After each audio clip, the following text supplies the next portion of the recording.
This is called Neighborhood Poem. And it's sort of about my neighborhood in Chicago. It's perhaps a picture of several neighborhoods in Chicago as well. Neighborhood Poem. When the SRO finally opened after much protest from the block council, the neighborhood was filled with mentally ill citizens who had been thrown out of psychiatric hospitals in the Reagan years. And the warehouse at the corner was demolished to make room for a building with $400,000 condos. And the condos went up next to the public housing unit, which was kept in the neighborhood to assure a mix of incomes.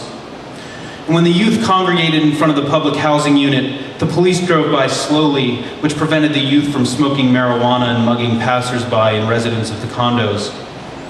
And when a youth was shot on the sidewalk between the condo unit and the public housing unit, police tape went up on the sidewalk in front of both buildings, physically connecting the residents in a way their shared geography could not.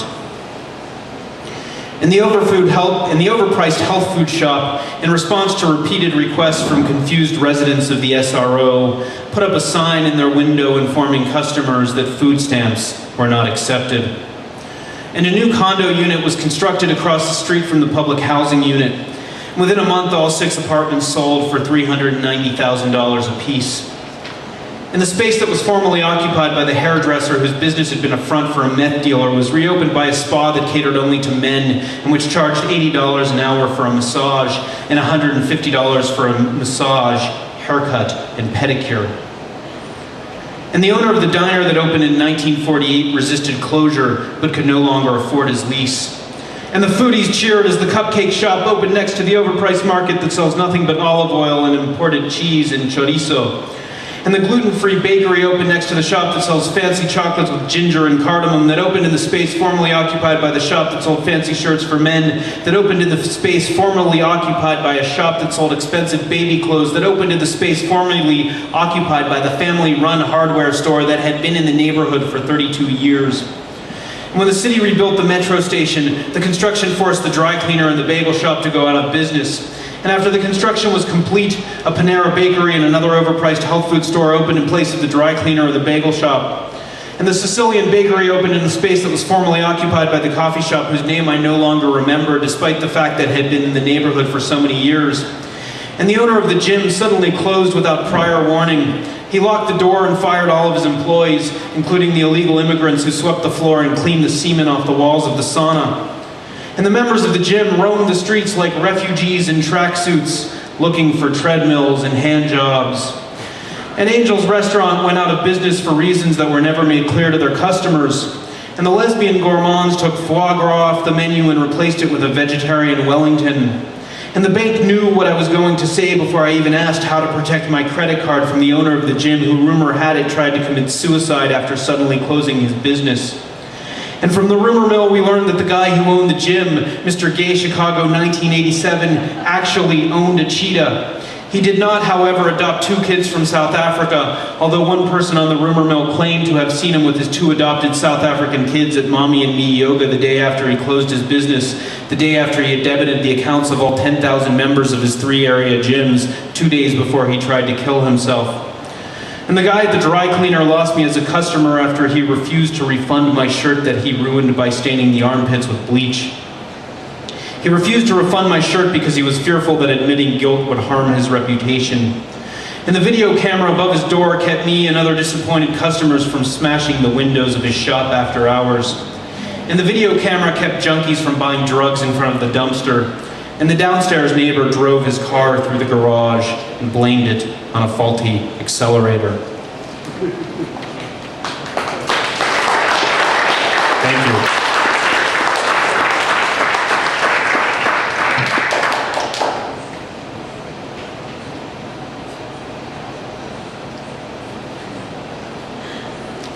In Illinois, if you work at a public college or university, every year you have to take an ethics test, which is a sort of half-an-hour online test. And if you do it too fast, your bosses tell you that you have to redo it. And it asks all sorts of questions about what you do on work time and whether or not you should accept bribes from people and you know, all sorts of interesting questions like that. Anyways, one of the sort of themes running through the ethics test has to do with the work that is done while you are actually in your office, and how that time is spent. And who owns that work? Well, that's sort of one theme I'm extracting from it. So with that in mind, this is called state poetry.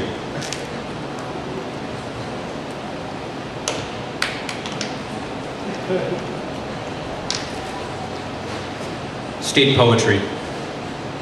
This poem is a violation of state ethics rules which prevent state employees from using state resources for work that is beyond the employee's job description. Because this poem was written on a state-owned computer and printed on a state-owned printer and copied on a state-owned Xerox machine, it is, by law, the property of the state. This poem willfully submits itself to state ownership. This poem feels that there is no better owner of a poem than the state.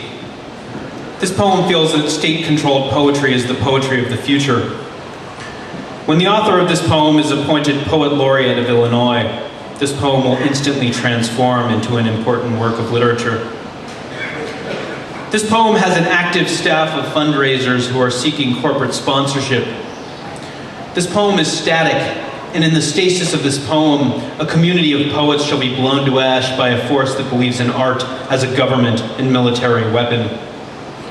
This poem speaks of the world, but in its attempt to speak of the world, it is interrupted by bureaucrats writing poetic memos, by generals writing poetic death orders, by refugees writing poetic love songs to sheep, Israeli Uzis, and virgins.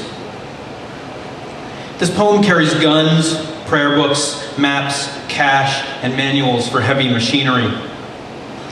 This poem contains poet interrogators who shove into terrorist mouths a variety of sedatives in preparation for gradual neurological reprogramming. This poem is to be read through a walkie-talkie at a convention of poets who long to be institutionalized. This poem institutionalizes poets by granting them immediate tenure at state universities they will never be able to leave. The university is a fitting place for these poets. Lots of sodomy and bitter fights over misplaced semicolons and poorly formed ideologies. In the world of this poem, a ball of dust is a Neanderthal man with a club. A cobweb is a poppy field full of landmines, and a horse on a road is 14 illegal immigrants in a stable. Critics hate this poem. Editors laugh at this poem. Poets shit on this poem. Babies and graduate students eat this poem. There are bivalved mollusks in this poem, and hemorrhoids, and a dog named Chucho, and coyotes who kidnap immigrants. This poem speaks of a sheepherder's wife in the same breath that it mentions a cheerleader from the Upper East Side who fashions pom-poms from the hair of poodles captured by her canine detention brigade. This poem is an ally of the metrosexual insurgents who waged war on Banana Republic after maxing out their credit cards. This poem is actively recruiting insurgents to terrorize ex-urban outlet malls. This poem is a representative sample of the Chilean Jewish school of Western Pennsylvanian poetics. This poem is rhythmically unappealing. The form of this poem has little to do with its content. This poem longs to be doused in gasoline and shoved into the mouths of enemy combatants at Guantanamo Bay. This poem has no desire to withstand this test of time, and its author recommends that all copies of this poem be burned 2 years after publication. This poem is firm in its convictions and compassionate at the same time. This is a people poem, not a political poem. This poem is committed to public service. This poem is simple, unobtrusive, and easy to use or ignore as the reader sees fit.